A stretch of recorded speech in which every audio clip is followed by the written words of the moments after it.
aqui hoje com algum problema de conexão. Espero que a gente não seja interceptado, porque hoje nós temos uma live mais que especial com Rolf Madaleno.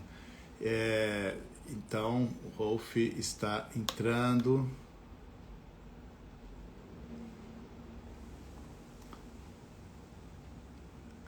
Aí, o Rolf está chegando aí, então vamos lá. Enquanto isso, as pessoas vão chegando. Olá, Rolf. Ô, Rodrigo. Olá, boa noite. Boa noite. Antes de te apresentar, eu quero dizer, como você está sem gravata, eu vou então tirar a minha, né? Porque afinal de contas, vamos ficar à vontade. Nós temos um bate-papo aqui de velhos amigos e amigos velhos, né? Mas obrigado pela presença, Rolf, de aceitar, pela presença e por ter aceito o convite para a gente conversar sobre um assunto muito especial, muito polêmico, difícil, mas acho que nós temos a obrigação, talvez o dever, de trazer um pouco da nossa experiência aqui, né, que é falar sobre essa história da partilha, né? Então, muito obrigado pela presença, boa noite. Boa noite, eu que agradeço, Rodrigo. Talvez dê problemas aí com o meu som ou com a minha internet, que aqui a internet de hoje teve todo o tempo muito falha, assim, muito frágil, né? Então, espero que estejam me ouvindo e que estejam me enxergando aí. Sim, estou ouvindo e enxergando. Espero que todos estejam. A internet aqui também não está muito boa, mas acho que vai dar para falar. Que vai dar para a gente bater papo, né? Assim, é um bate-papo informal mesmo. O Rolf, claro que não precisa ser apresentado, todos o conhecem, né? O Rolf Madaleno, um dos maiores advogados do Brasil, né? Especializado em direito de família e sucessões. Mas isso todo mundo já sabe. O que eu quero falar do Rolf realçar a criatividade, que tem uns advogados mais criativos, né? Inventor de tese, e é a comprovação de que aquilo que nós, advogados, nos deparamos o tempo todo, que é entre o justo e o legal, nem sempre coincidentes, a gente tem que ir pelo caminho daquilo que é justo. E foi assim que o Rolf inventou a tese e trouxe para o direito de família, que nós vamos falar sobre isso, mas muito mais, da desconsideração da personalidade jurídica, né, da fraude, e ficou muito conhecido. E tem um livro ótimo sobre a fraude no direito de família, que você escreveu recentemente, Rolf. Eu não estou com ele aqui em mãos, porque eu deixei no escritório onde ele estava sendo usado. Queria que você mostrasse para a gente. Isso é uma novidade, você lançou recentemente, né? Junto com seus filhos, né? Então, então quem está vendo aí é pela editora Forense, né? Eu também, a mesma editora. Nossa editora, né, Rodrigo? Nossa editora, esse livro, a gente vai falar sobre ele, mas assim, o que eu quero falar do Rolf, que talvez uma coisa que pouca gente conheça, quem vê um cara assim sério, advogado, parecendo advogado, não sabe que ele tem um humor refinadíssimo. A gente morre de rir com o Rolf, né? Não parece olhando assim, não, mas a gente morre de rir. Eu adoro encontrar com o Rolf, sinto falta de encontrar com o Rolf para falar dessas sutilezas do humor, né? Isso é muito importante, isso salva a vida, né? Bem, mantém vivos.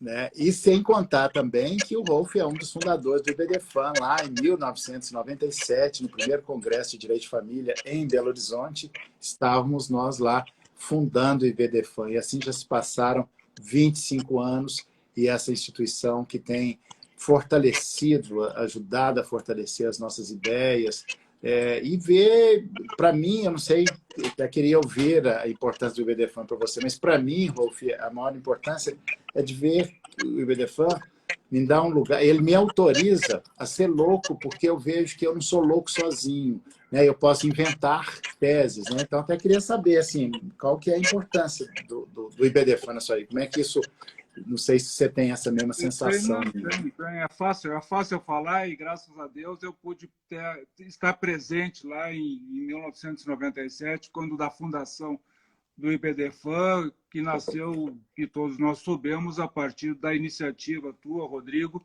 né, de reunir um grupo de profissionais do direito de família e estabelecer o primeiro Congresso Brasileiro de Direito de Família, que foi a semente, né, do IBDFAN, e que, em realidade, foi a semente do direito de família Basta que a gente faça uma singela comparação.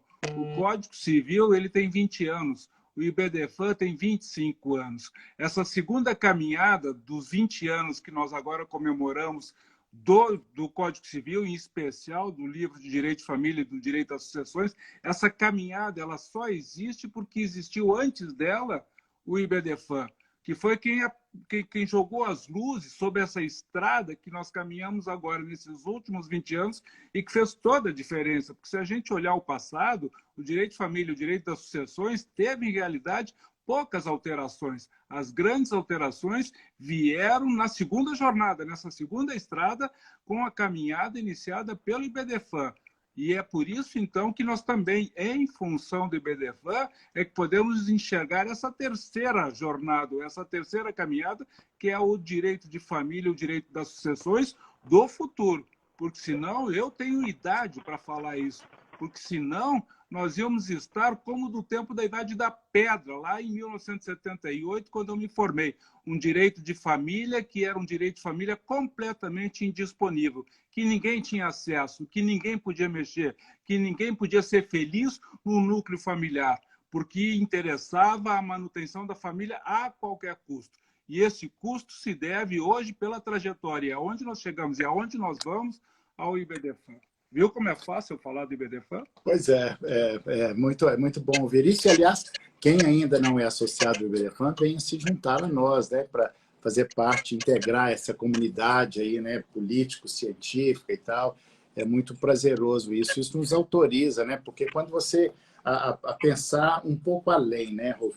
Aliás, falar em Código Civil, você acha que o que você acha que o Código Civil poderia, que teve de evolução, poderia ter, já que nós estamos falando de Código Civil, 20 anos, né, que você falou, você acha que poderia ter melhorado e não foi? O que você acha que é a grande derrocada, a grande falha do Código Civil, um grande estrago do Código Civil? Eu, depois que você falar, vou falar a minha, não sei se coincide, porque como nós não preparamos essa fala, é mesmo um bate-papo informal. O que você acha que o Código Civil, não sei se eu te peguei de surpresa, se você tem isso aí em mente, mas o que você acha que o Código Civil foi ruim, assim, que fez um estrago para a gente? Eu acho que, infelizmente, o maior estrago que ele fez na sociedade brasileira foi no direito das sucessões, né? Com essa questão, né, da troca do antigo regime de usufruto e de direito real de habitação, né, que eram umas situações que antes eram contempladas pelo Código, e ele criou, né, o direito concorrente sucessório, o direito sucessório concorrente. Né? E aí, então, tudo bem, até pode ter criado. O problema é que ele manteve, no meu modo de pensar, equivocadamente, o artigo 426, que é aquele que diz que não se pode tratar de herança de pessoa viva. E, com isso, engessou as pessoas nesta que jamais foi esperada concorrência sucessória obrigatória, especialmente daqueles que casavam e que casam num regime de completa separação de bens e que podem decidir sobre o destino dos bens que constroem juntos, adotando um pacto antinupcial, mas que neste pacto antinupcial eles não podem estabelecer qualquer cláusula relacionada à renúncia desse direito sucessório concorrente. Isso, para mim, foi a maior trave, isso, para mim, foi o maior retrocesso. Isso, para mim, é que precisa ser mudado diante das mudanças que já foram feitas e diante das mudanças que ainda precisam ser feitas. Como disse, vou repetir, me perdoem os que já cansaram de me ouvir, mas nós caminhamos e muito nesses últimos 20 anos, e as grandes mudanças nasceram nesses 20 anos, e existem outras que o IBDFAN está projetando para os próximos 20 anos. Isso, exatamente. Parece até que a gente tinha combinado. Eu ia dizer exatamente isso. O grande estrago que eu acho foi falando em outras palavras, ter colocado o cônjuge como herdeiro necessário e na concorrência. Isso, quem está no dia a dia da advocacia, isso é um grande problema. Mas, felizmente, nós temos Rolfs Madalenos que inventam teses, né? O que não tem a gente inventa, e eu tenho praticado isso, que é aquela história de fazer os pactos, né? Repudiando a herança, que é a solução, é uma alternativa que nós temos a isto, né?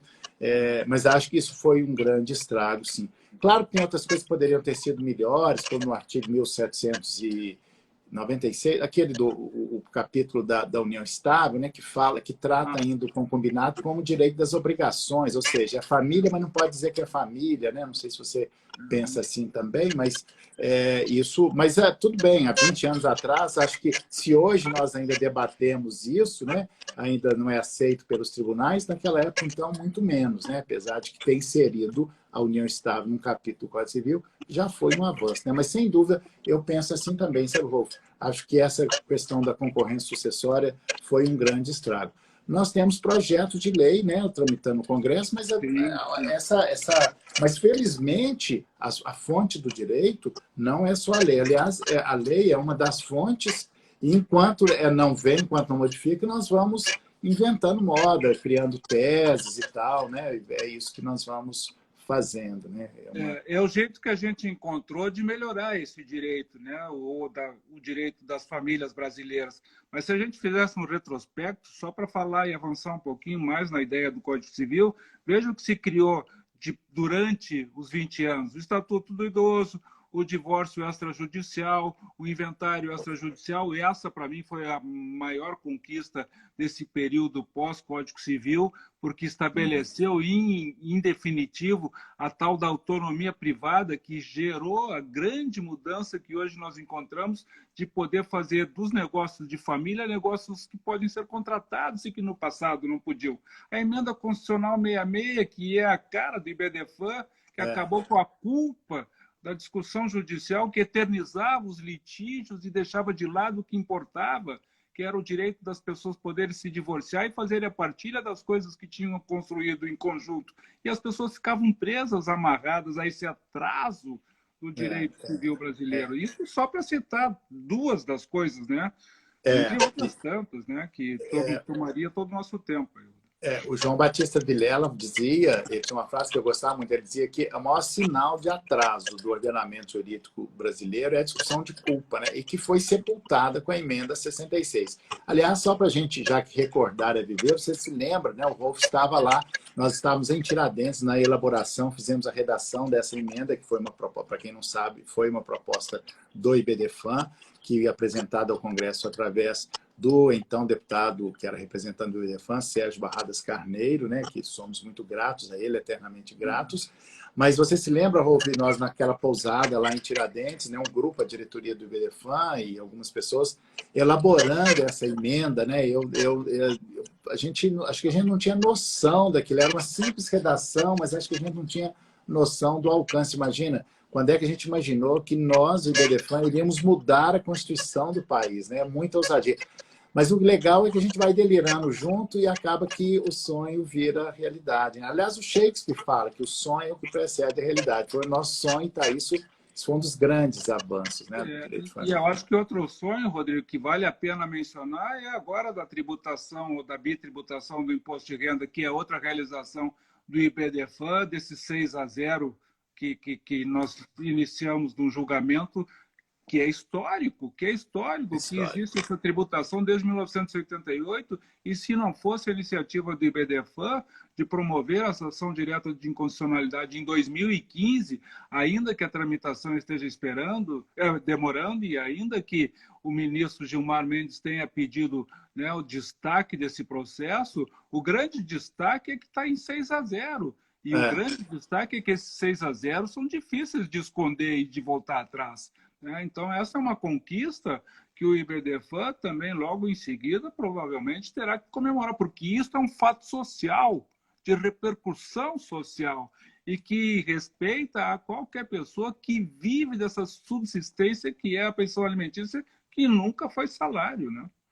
E, aliás, essa ação, né, cuja redação foi feita por você, né, Rolf, mas ela surge dessa inquietação, e eu quero realçar aqui, porque são dois advogados aqui antigos, né, que estamos falando, mas nasce de uma inquietação que todos nós devemos ter, que é depararmos com as injustiças. Então, numa conversa minha e do Rolf, acho que podemos dizer isso, né, em público, embora possa parecer um pouco narcísico, né, mas foi a partir daí que surgiu essa ideia dessa nossa inquietação. Olha, está errado, não é possível pagar a pensão alimentícia, pagar imposto de renda só pensão alimentícia. Esse é um exemplo de tantos outros que nasce essa inquietação, que nos faz criar novas teses, né? Seja pela jurisprudência, criando, né, trazendo nova jurisprudência, nova doutrina, enfim. Né? Isso é muito importante. Acho que esse é a maior lição. Olha, nós nunca podemos nos conformar com aquilo que é injusto. E tem jeito. O IBDFAN como instituição, né? Claro, se fôssemos só eu e você, nós não teríamos essa força. Mas aí vai, né? O IBDFAN, claro, outras pessoas participaram, muita gente participou, né? Não vou falar o nome de todos para não correr o risco de não citar o nome de todos, né? E nem estou querendo falar isso aqui por uma questão, por narcisismo, não é para poder dizer de uma inquietação. E o novo direito nasce dessa inquietação, né? Até aí um exemplo da questão da tributação de pensão alimentícia, né, Rolf? Acho que o direito de família, Rodrigo, ele nasce no dia a dia de todos os nossos escritórios, das demandas que chegam nos nossos escritórios e que faz com que a gente se debata, né, às vezes solitariamente, na busca das soluções, porque esse é o principal de quem advoga ou de quem trabalha com direito de família, é de sempre nunca aceitar um não, porque aqui ou acolá alguém ou alguma pessoa ou alguma instituição entendeu que não poderia ou que não se alcançaria esses objetivos. Os objetivos em direito de família, eles estão vinculados, para mim, a maneira de ver, exatamente na realização das pessoas, na dignidade dessas pessoas. Se o caminho proposto é um caminho que gera felicidade, que gera o direito, que gera de alguma forma, né, essa exaltação, essa demonstração da dignidade, eu acho que o caminho não está escrito. Basta ver os alimentos compensatórios, que não existe na lei brasileira. Que é uma criação doutrinária jurisprudencial. Como dignificação da pessoa. E os alimentos compensatórios é também um exemplo de que nós podemos buscar em fontes do direito, que não apenas a lei, em fontes pouco usadas, que é o direito comparado, inclusive, né, Rolf? Você fala isso muito no seu livro, né? Eu entrei com as ações buscando muito no direito comparado e tal. Quer dizer, a fonte do direito, acho que a principal fonte são os costumes, né? Que já dizia o Vico lá no direito romano e tal, mas acho que tudo isso nos leva a um encorajamento e estou pensando aqui neste momento, né? O que nos levou a ser advogados, né? Advogados de família, nós poderíamos ser advogados tributaristas, ia ganhar muito mais dinheiro, talvez, né? Mas o que nos traz aqui, né? O que nos põe... né? Bom, e aí, por falar em advocacia, eu tenho quase 40 anos de advocacia. Você tem quantos anos que você advoga, Rolf? 43. 43, pois é, nós estamos aqui somando tudo, temos 83 anos de advocacia. Pode cancelar o programa. E eu estou fazendo essa pergunta para te fazer uma pergunta que eu fiquei na dúvida se eu ia fazer ou não, porque eu tenho medo da resposta desestimular as pessoas, depois eu vou falar do meu caso, vou falar da minha experiência, né? Mas assim, porque já que o objetivo aqui, nós estamos falando sobre direito de família em geral, mas vamos focar um pouco na partilha, que é um grande caos, né? A partilha em decorrência de divórcio ou de união estável é um verdadeiro calvário, para usar uma expressão sua. Aliás, você tem uma expressão ótima, né? Do calvário das pensões, da execução de pensão alimentícia. Né? Isso é uma expressão que pegou, né? E essa expressão é sua e tal. E a partilha também é um verdadeiro calvário. Nós até já falamos em uma outra conversa, em outro diálogo, que está gravado lá no YouTube.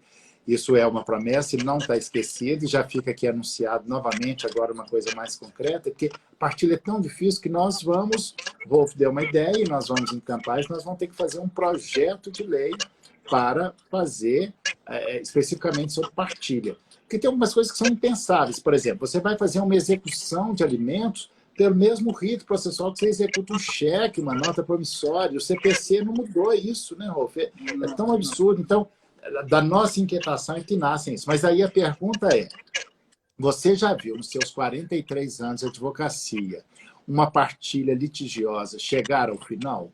Como é que é isso? Assim? Porque geralmente chega... Muito difícil.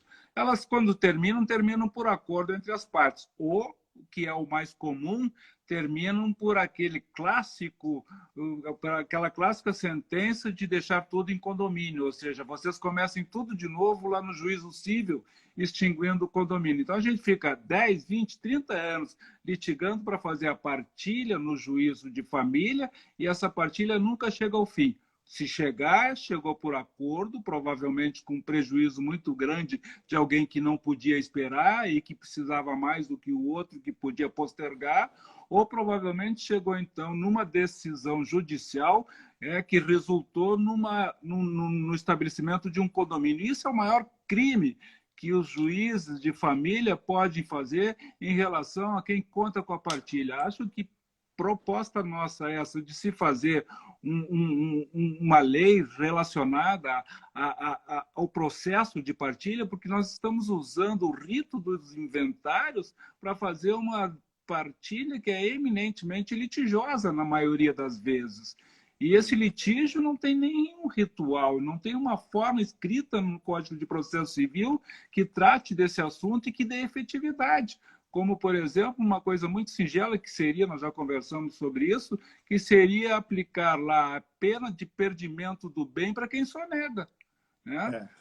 Se quem sonegasse, se quem sonegasse, né, perdesse o bem, eu tenho certeza que metade dos processos litigiosos que hoje existem de partilha não existiriam, porque haveria uma pena, mas do jeito que é um grande incentivo para a sonegação, é um grande incentivo para a fraude, porque a lei está dizendo assim, olha, nós não temos mecanismos de efetivação da partilha, então lhe aconselho, sonegue, se vingue da sua ex-mulher, se vingue do seu ex-marido, tire dele tudo que for possível, porque se conseguir é lucro, se não conseguir nada, pelo menos desgastou o seu parceiro antigo e talvez tenha tirado algum lucro dessa relação desgastante de processo de partilha.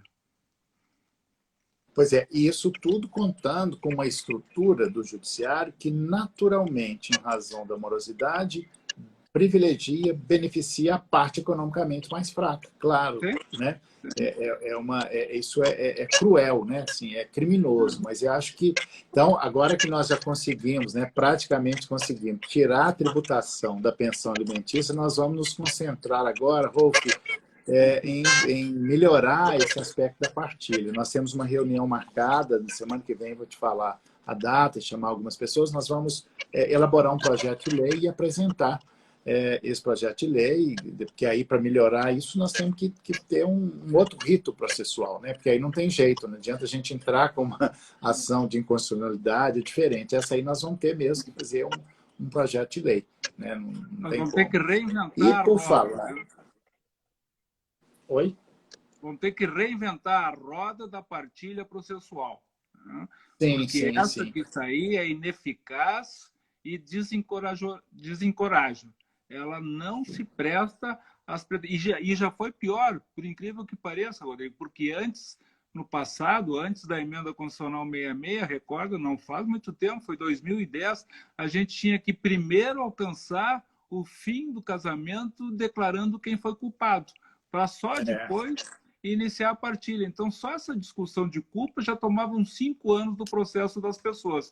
E aí, então, nos próximos 5 anos, para fechar um ciclo de 10 anos, aí se iniciava a partilha quando tudo já tinha desaparecido, tudo já tinha sido desviado. E só porque você lembrou, e eu acho que eu vou aproveitar, deixa a questão da desconsideração de personalidade jurídica, que se ela não existisse, ninguém recuperava nada, porque tudo acabava nas mãos de uma sociedade empresária que era um instrumento da fraude. Então, as gerações do passado viveram os calvários que nós nunca pudemos imaginar e as novas gerações hoje talvez nem consigam entender de como era difícil chegar ao fim do casamento e especialmente ao fim da partilha. A tendência era que, em regra, as mulheres ficavam sem nada. É, e a parte, historicamente, a parte economicamente mais fraca, que são as mulheres, né? E que são, que sempre levava a pior. E isso, bom, interessante você ter falado isso, porque isso já foi um avanço. Nós já conseguimos ganhar uns 5, 10 anos de processo, que era discussão de culpa, mas nós precisamos ir mais. E aí eu invoco Milton Nascimento, né, e Fernando Brant, né, nossos poetas mineiros, que aqui nós estamos na integração Minas-Rio Grande do Sul, né, quando ele disse: muito vale o já feito, mais vale o que será. Ou seja, vamos fazer esse projeto aí, né, desse projeto de lei e tentar fazer isso. Mas por falar nisso, falar em fraude, eu queria explorar um pouco mais, né, essa ideia da fraude. Eu sei que muita gente já sabe, mas nunca é demais repetir. Que você contasse para a gente essa história, como é que surgiu essa sua tese, essa sua ideia da fraude na partilha, da desconsideração. Assim, conta um pouco para a gente aí, Rolf. Acho que tem muita gente que não sabe ainda, né, de onde surge essa ideia, como é que você teve essa ideia, porque não tinha lei, né? Não tinha lei que dissesse isso. Os juízes de primeira instância, ainda bem que tem segunda instância e terceira instância, porque muitas vezes os juízes falam não, porque é mais cômodo para o juiz dizer não. Dizer não é seguir ali a regrinha, né, da lei e acabar que é mais cômodo para isso, mas nós não podemos desistir disso. O Rolf Madaleno caiu, a conexão dele estava ruim, ele já tinha até avisado isso um pouco, mas assim, Rolf, entra de novo, estamos te esperando aqui para contar o caso da fraude na partilha, e depois, na sequência, nós vamos falar sobre também assim, de como acelerar a partilha. Tudo bem que é muito complicado, mas pelo menos formas de pressionar para que essa partilha chegue ao final, ainda que seja só por acordo. Mas nós temos alguns mecanismos, né, para pressionar, que nós vamos falar aqui. Mas enquanto isso, nós estamos esperando aqui o Rolf. Eu não sei se acho que não é a minha internet, acho que é a dele, porque ele tinha avisado. A minha não está lá grandes coisas, a gente depende disso, né? Mas o Rolf deve estar chegando aí aqui. Vamos ver. Bem, Rolf, imagino que você esteja me vendo e eu não estou te vendo. Você peça aí novamente para entrar e a gente vai te adicionando. Tá? Ah, entrou. Voltei. Tá. Bom, vamos.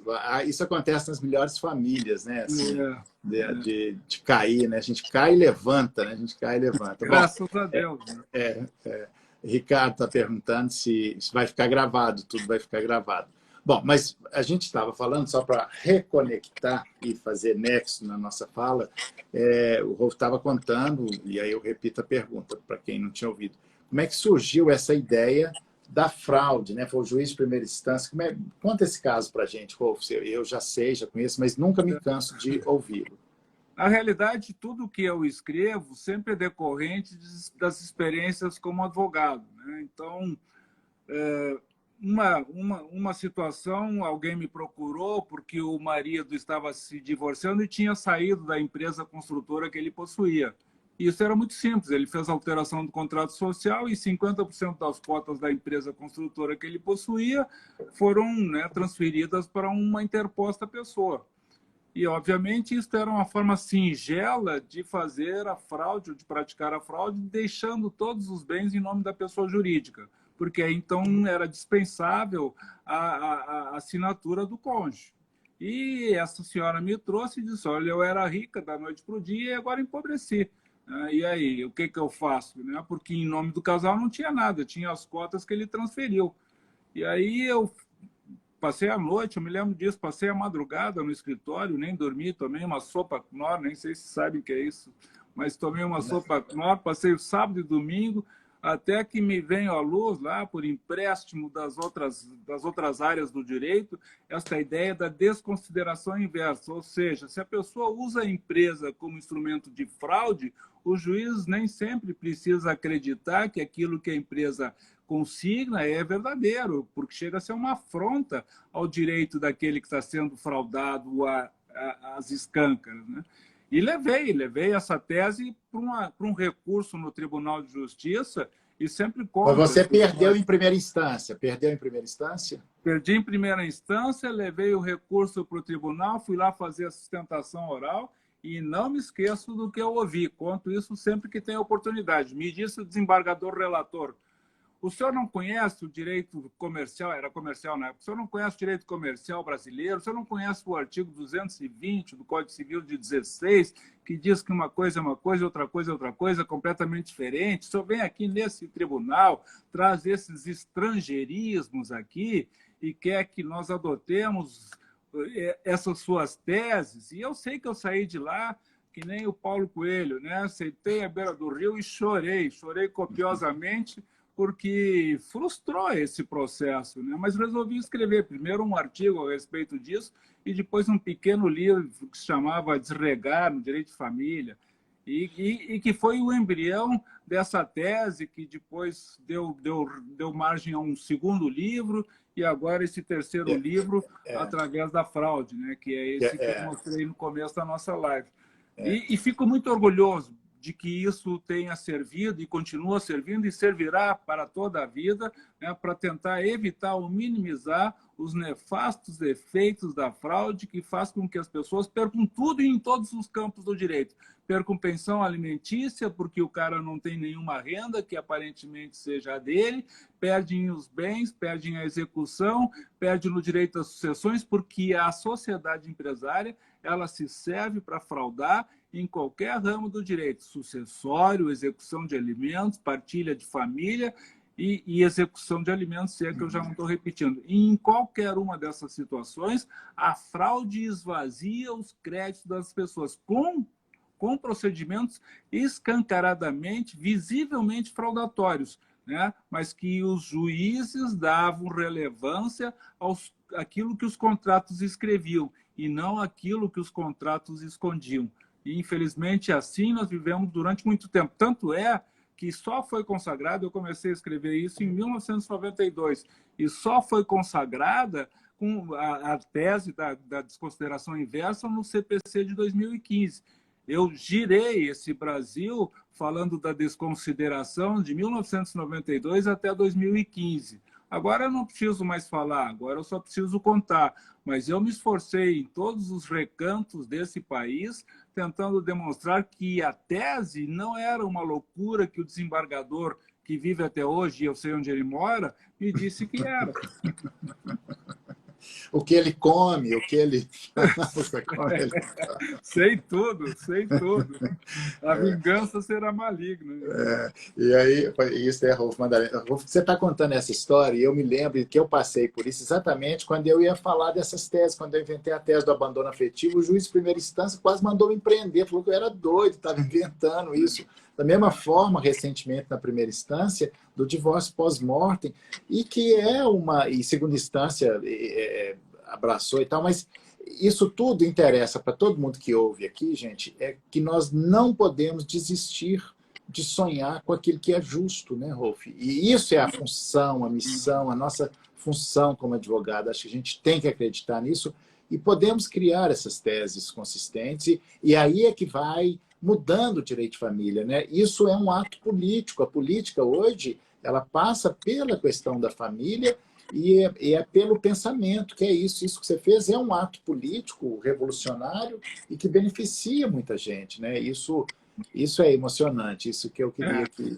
vocês... E o direito de família é um campo fertilíssimo para essas inovações, para essas criações, porque tudo é absolutamente sustentável, não se faz teses em cima do absurdo, né? do absolutamente indefensável. Não, pelo contrário, os instrumentos primários de construção dessa tese estão aí às nossas mãos, seja na Constituição Federal, seja nos códigos, seja nas leis esparsas. A gente só tem que construir o bom senso daquilo que está sendo defendido. E defender o bom senso, né, ao lado da boa-fé, e isso não tem custo, isso tem um campo enorme que ainda precisa ser desvendado, porque a gente não tem um ideal de direito de família, muito pelo contrário, nós estamos alcançando cada vez mais essa perspectiva, mas ainda estamos muito longe dela, porque muita coisa muda dia a dia nas nossas relações de família. E aquele direito de família que a gente conhecia quando saiu da faculdade, quando começou a advogar, ele já é completamente diferente dos dias de hoje, porque a atualização nesse ramo do direito é constante e necessária, porque é a sociedade que vai se adaptando às novas mudanças, e isso na lei chega sempre com muito atraso. Olha o exemplo da desconsideração, iniciada em 92, levou 23 anos, porque o Código só foi aprovado em 2015, 23 anos para reconhecer um direito que já estava sendo sonegado 23 anos atrás. Então, nós sempre vamos ter esses 23 anos atrás para corrigir lá na frente. Rolf, enquanto a gente vai batendo papo, queria que você... Tem gente perguntando aqui qual o nome do livro, tem gente querendo comprar, mostra aí para a gente, só para poder ver. Editora Forense, tá? Rolf Madaleno e Caroline e Rafael, que são os filhos, né? Porque é família, direito de família na família, né? E que é sobre a fraude, que na verdade, é um registro, esse livro é um registro da sua experiência aí de mais de 40 anos de advocacia, né? Eu acho que esse saber, esse conhecimento, a gente tem que passar para frente, tem que transmitir, né? Porque daqui a pouco não estaremos aqui mais. A experiência total não tem como a gente transmitir, mas, assim, um pouco disso, né, que você traz nesse livro, que eu faço, e nós que já estamos aqui, somos de outra geração, acredito que a maioria das pessoas que esteja aqui é de uma geração anterior à nossa, né? Mas trazer isso, eu faço isso com muito prazer, e acho que você também, né? De fazer essa transmissão pelos livros, né? O que no nosso mundo a gente chama de doutrina, né? Para mim, esse livro foi a parte boa que me aconteceu na pandemia, no início da pandemia, porque na falta de ter o que fazer, passei o tempo todo inicial da pandemia, no auge da pandemia, escrevendo isoladamente com os meus filhos esse livro, né? E a desconsideração, ela é tratada nesse livro. Eu vi que alguém perguntou se teria um livro específico da desconsideração. Teve, mas eu já não republiquei esse livro, e agora então eu atualizei dentro desse da fraude. Ele está contido nesse livro aí, né? Bem, vamos indo aqui um pouco para... Até alguém escreveu aí, o Ricardo Torin escreveu Fraude do Direito de Família, Associações e Editora Forense. Bem, vamos adiante aqui, o nosso propósito, né, dentro desse bate-papo, falar desses aspectos práticos que nós, advogados, encontramos no dia a dia, que é o que você tem feito, depois eu vou falar do que eu tenho feito, porque aqui é uma troca de experiência, para acelerar, para tentar acelerar partilhas, seja decorrentes do divórcio, união estável, seja do inventário. Você tem algum mecanismo, tem alguma dica? Como é que você tem feito? Porque a gente sabe que é muito demorado, né? E a gente já falou disso, mas como que... o que você tem feito? Que instrumentos você tem usado? Por exemplo, você usa violência patrimonial, ação de prestação de contas, né? E me fala um pouco, e depois eu falo da minha experiência.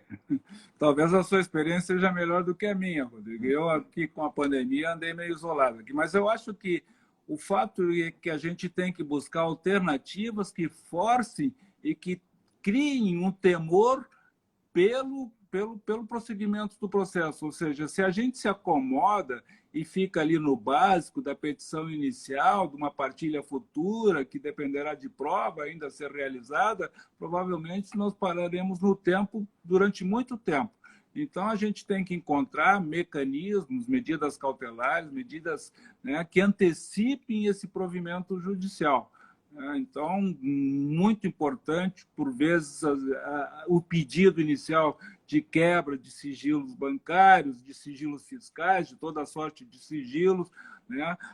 E sim, a principal, né, depois que surgiu o Código de 2015, o CPC, é a possibilidade de se fazer em paralelo, se não fizer na própria inicial, e isso é que eu tenho usado muito, a desconsideração da personalidade jurídica ou, e não está no CPC, a desconsideração da personalidade física, e é bom que se registre isso. Existem duas pessoas que podem fraudar como instrumento da fraude. Pode ser a pessoa jurídica, que agora tem regulamentação no CPC, mas também pode ser a fraude através do uso de uma pessoa interposta à pessoa física. Eu não posso constituir uma empresa para botar em nome da empresa os bens do casamento, mas eu posso pedir para minha sogra, para minha mãe, que tome o meu lugar naquela empresa e que fique, olha, que tome a titularização dos bens, que fique em nome delas, e isso então serve igual para fraudar. E isso então não está previsto na lei. Isso é algo que nós temos que mudar, que tem que entrar na nossa lei que vai tratar do procedimento da partilha, né? A desconsideração da pessoa física, que é o instrumento provavelmente de maior uso do que o da personalidade jurídica, porque personalidade jurídica é uma coisa mais sofisticada. As pessoas com menos recursos se valem de regra dos parentes ou das holdings, né? Então, essas holdings, essas empresas familiares, né, em que o patrimônio conjugal fica todo depositado em nome dessas sociedades, tudo isso gera um candinho de situações que a gente tem que se mexer para começar a desconstruir, né, esses instrumentos que só servem à fraude. No momento que a gente começa a mexer com isso e usar outros instrumentos, como lá a violência patrimonial, como às vezes até alguma denúncia, né, de fraude tributária ou de sonegação, estas coisas todas precisam ser movimentadas para que se chocalhe, que se possa chocalhar, né, o contumaz e renitente devedor ou que está na posse dos bens. Eu tenho usado isso também, quero desenvolver mais a questão da violência patrimonial, porque vai ser um aperto, né, que pode dar para quem está ali realmente sonegando.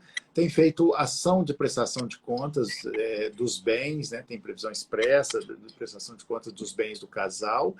Tem outros instrumentos, esse não muito comum, que é a cobrança dos frutos da propriedade. Isso tem ajudado a dar uma acelerada, porque aí dá medo, né? E aquela que você esqueceu, que certamente você faz, até porque você é um dos criadores da tese, a gente já falou sobre isso, que os tribunais, o STJ tem dado muito, que é a pensão compensatória, ou, como você diz, a compensação, né? Porque isso é interessante como é que o pensamento jurídico vai evoluindo, né, Rolf? E aí acho que a gente pode falar sobre isso, que é muito importante, porque talvez essa seja uma das mais eficazes. Né? A pensão compensatória, que é curioso como eu até já adaptei isso no meu livro a partir de uma conversa nossa, de como o seu pensamento foi mais rápido que o meu, né? Quando a gente fala de pensão compensatória, e aí a pensão alimentícia compensatória. Eu já tive fixação de pensão alimentícia e pensão alimentícia compensatória, são coisas diferentes. Né? E a pensão compensatória, que pode ser, que independe do regime de bens, por exemplo, principalmente quem é de separação de bens, se tem uma queda no padrão de vida, isso é uma coisa. E a outra que eu estou traduzindo seu pensamento, mas depois você vai poder dizer melhor, porque essa ideia foi sua, tem que dar o crédito, que é da compensação, até que se faça a partilha de bens. Os tribunais têm sido muito adeptos a isso, né? Como é que surgiu essa ideia? Assim, é isso mesmo? Traduzir bem seu pensamento? Não, é exatamente isso. Na realidade, eu comecei trazendo os alimentos compensatórios do ponto de vista daqueles regimes de separação de bens em que um dos cônjuges ficava sem nada quando se divorciava. E havia, então, uma queda brusca do padrão de vida. E os alimentos compensatórios era para impedir essa queda brusca do padrão de vida, não para sobrevivência, porque isso a pensão alimentícia atende. E os tribunais brasileiros trouxeram para lembrança, como recordação, desenterraram, né, os alimentos provenientes do uso exclusivo dos bens rentáveis do casamento, que está lá no artigo 4º da Lei dos Alimentos. E aí, então, eles desenterraram e criaram essa outra espécie de alimentos compensatórios. Hoje existem dois, né, que eu divido, que eu chamo de alimentos compensatórios humanitários, que é o de quem não tem bens, e alimentos compensatórios patrimoniais, que é relacionado a quem tem bens. Botando isso na prática, se eu tenho um patrimônio comum e está na posse exclusiva de um que usufrui disto, eu peço alimentos compensatórios patrimoniais, da Lei 5.478, do artigo 4º, parágrafo único. Se o meu regime de bens, em regra, é de não comunicação de bens, ou eu não tenho bens, ou eu me dediquei mais ao casamento, aos filhos, à família, então eu peço os alimentos compensatórios humanitários. Então, essa é a diferença que, inclusive, é do livro que eu estou escrevendo. Tem gente que está perguntando qual que é o artigo da lei, é a Lei de Alimentos, né? A Lei 5.478, de 1968, artigo 4º. Tá, porque tem gente perguntando aí. Então, a partir daí que você... Vejam só, essa lei é de 1968, 68, a Lei de Alimentos veja só como é que uma hermenêutica, né, como é que uma leitura pode transformar tudo, que direito é hermenêutica, né? Então, essa leitura de uma lei de 1968, você transmuta isso para uma outra coisa bem contemporânea. Isso aqui é o direito, né? Isso que é a beleza do direito, né, Rolf? E é interessante, porque isso não está escrito em código nenhum e os tribunais, inclusive o STJ, acolheram imediatamente, né? Essa ideia, absorveram, e elas são postas em práticas. Eu vi que alguém perguntou aí que às vezes eles fixam esses alimentos por tempo determinado. Não, fixam por tempo determinado a pensão alimentícia.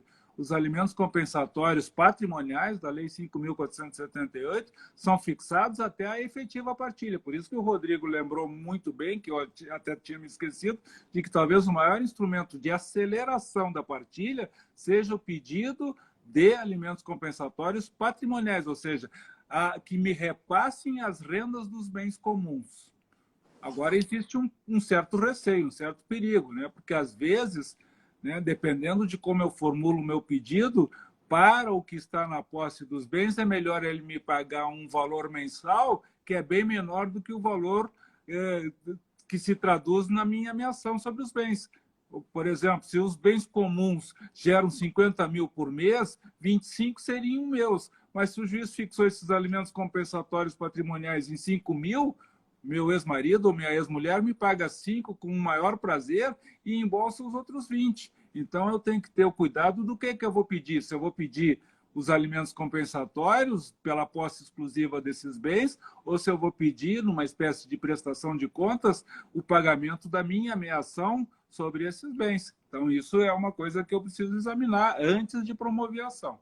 Tá, e aí tem uma zona cinzenta que a gente pode aprofundar um pouco e pensar assim, ó, uma coisa porque se mistura com os frutos da propriedade, né? Aquelas propriedades, isso aí tem uma zona de encontro e desencontro dos frutos da propriedade, que pode ser menos, e pensão compensatória, que pode ser mais. Então tem que... Estou completando o seu raciocínio nisso aí que você falou. Né? Um pouco ele se confunde, né? Porque os frutos são devidos sobre os bens particulares durante o casamento e sobre os bens comuns, inclusive depois do casamento. Mas frutos pode ser lá a plantação que todos os anos nasce, 1 ou 2 vezes por ano, né? Os juros dos bancos, os aluguéis dos bens comuns, tudo isso são os frutos que são comuns. Né? Eu posso, por exemplo, somar esses frutos, fazer uma estimativa de quanto representam esses frutos e pedir em juízo o pagamento da metade dos meus frutos. E vou usar o exemplo que eu citei. Se isso soma 25 mil e se eu fosse pedir alimentos compensatórios para compensar a posse exclusiva desses bens e o fato do outro embolsar esses frutos, se o juiz me fixar 5 mil, eu estou perdendo dinheiro. Né? Aí é que está. Talvez seja mais interessante, se eu tenho ideia do que representa o patrimônio comum, ingressar em juízo pedindo os frutos, porque aí desestimula o outro que quer fraudar, desestimula o outro que quer continuar na posse dos bens, porque ele está tendo um ganho, ele está ficando com parte do meu dinheiro e com o meu próprio dinheiro me pagando uma pequena quantia a título de alimentos compensatórios. E aí esse processo se eterniza. Eu, ao invés de ganhar 25, eu estou ganhando 5 por mês. E depois eu não recupero os 20 que ficaram. Por quê? Porque eu pedi uma compensação, os alimentos. Então, às vezes, é muito importante fazer uma avaliação muito concreta, muito serena do que eu vou fazer. Né? Porque eu acho que o mecanismo da cobrança dos frutos pode ser mais eficiente que os próprios alimentos compensatórios. Sim, e aí a gente volta nessa história. Direito de família, cada caso é um caso. Né? A gente fala aqui genericamente, mas na aplicação do caso prático, você tem que analisar isso aí. Né? Por isso que as pessoas precisam de advogado para fazer essas análises, né? Em cada caso concreto. Mas só para a gente caminhando aqui para encerrar, porque o nosso tempo já está caminhando para o final, a Patrícia perguntou, e outras pessoas perguntaram também, queria que você falasse um pouco, assim, a pergunta da Patrícia é: a holding familiar pode ajudar na fraude? Né? A holding é a cara da fraude. Ela é a cara da fraude. Né?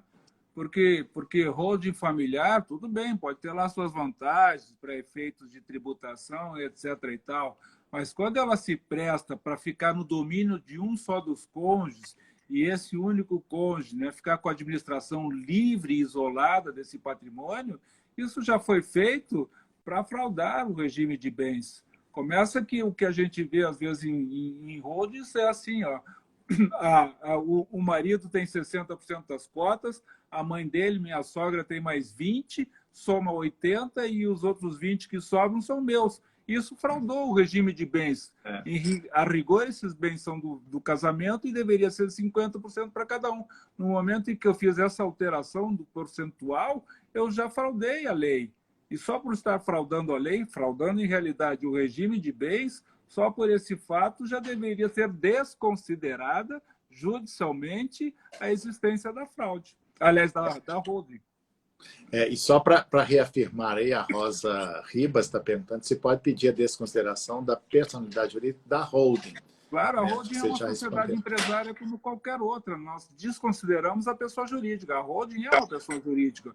Sim, e recordo, a gente desconsidera também as pessoas físicas pelo mesmo mecanismo. Porque o que importa é desconstruir a fraude. Tá, então, só explica um pouco mais, porque tem gente perguntando assim, como a desconsideração da pessoa física, como é que você falou da desconsideração da personalidade jurídica, né, que é a sua grande tese, e agora você dá um passo adiante e fala da desconsideração da pessoa física, né? Como é que é isso? Isso, inclusive, está nesse livro da fraude. Né? Eu acho que tem um capítulo específico da desconsideração da pessoa física. E apenas eu troquei a pessoa jurídica, que é uma interposta pessoa, ela, pessoa jurídica, é dona dos bens que pertencem ao casamento.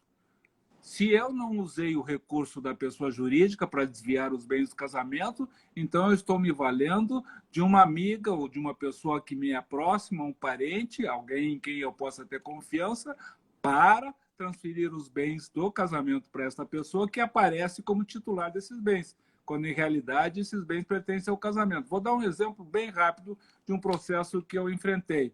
Um cidadão traiu a esposa e, antes de se divorciar, transferiu todos os bens para essa amante dele. Só que a amante estava se divorciando. E estava se divorciando porque ela tinha pouco patrimônio no casamento. Quando o marido, esse meu réu, transferiu os bens para a amante dele, a amante voltou para o casamento, voltou para o marido. E aí, então, ela voltou com os bens do meu réu. E aí o réu teve que confessar no processo de divórcio da amante que aqueles bens que ela estava partilhando, ou que não mais partilharia, pertenciam a ele, porque ele tinha tirado esses bens do casamento. Né? Então, não há pessoa jurídica nessa relação.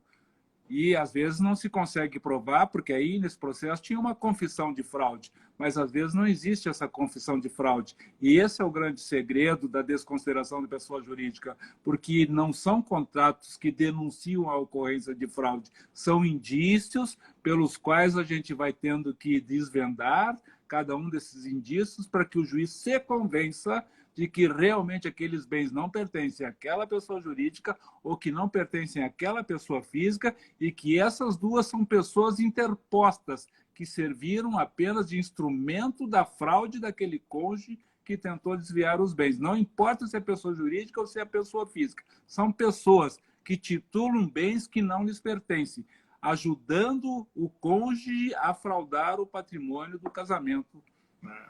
Exatamente.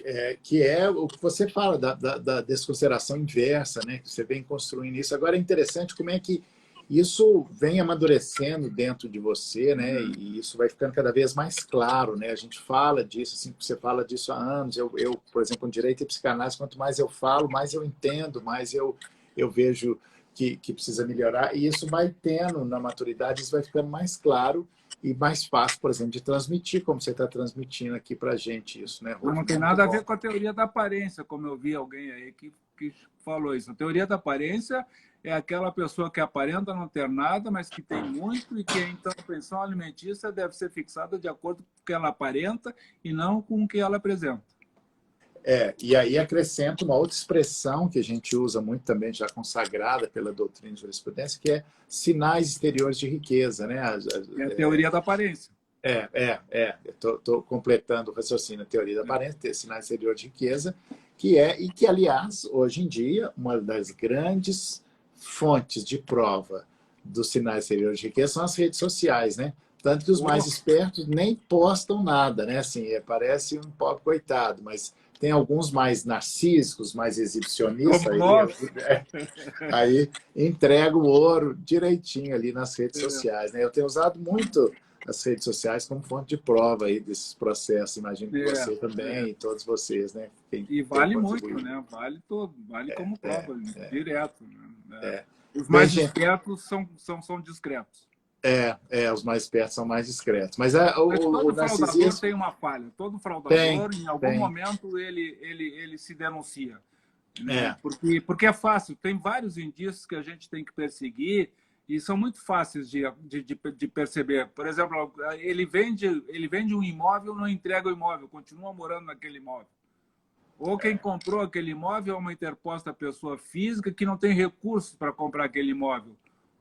E aí, então, também, se eu vou fazer a quebra do sigilo bancário, eu não vou encontrar a transferência do dinheiro da venda daquele imóvel. Então, se eu for atrás desses indícios, eu facilmente vou encontrar a prova segura e acabada da ocorrência da fraude. Basta investigar. Por isso, eu também vi aqui entre as mensagens, lamentavelmente, às vezes, os juízes não compreendem a importância da quebra de toda sorte de sigilos e acabam, então, dando proteção ao fraudador em detrimento do fraudado. Um clássico disso. Alguém ganha uma pensão alimentícia pequena porque eu não quebro o sigilo bancário do cidadão porque tem uma conta conjunta com a mãe dele que eu estaria invadindo a conta conjunta da mãe dele. Mas, em contrapartida, o filho dele está passando privações porque eu não consigo provar que aquela riqueza que ele aparenta não ter está toda depositada na conta conjunta com a mãe.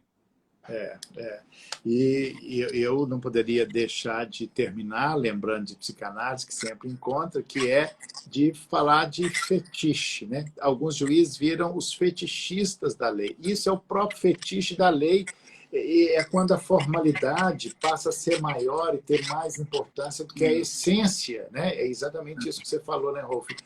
Aí o juiz, é mais cômodo para ele invocar o artiguinho da lei lá e o justo, o direito mesmo, né?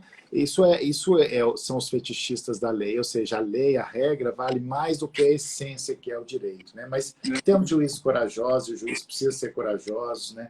Precisam ser, e são esses que também ajudam a gente a construir essas teses. As teses são apresentadas por nós, advogados, né? Eis aí essa brilhante tese. Nesse livro, Rodrigo, tem um capítulo que eu incentivo os juízes a se encorajarem a quebrarem o sigilo bancário e dou aqui motivos para que eles ajam desta maneira.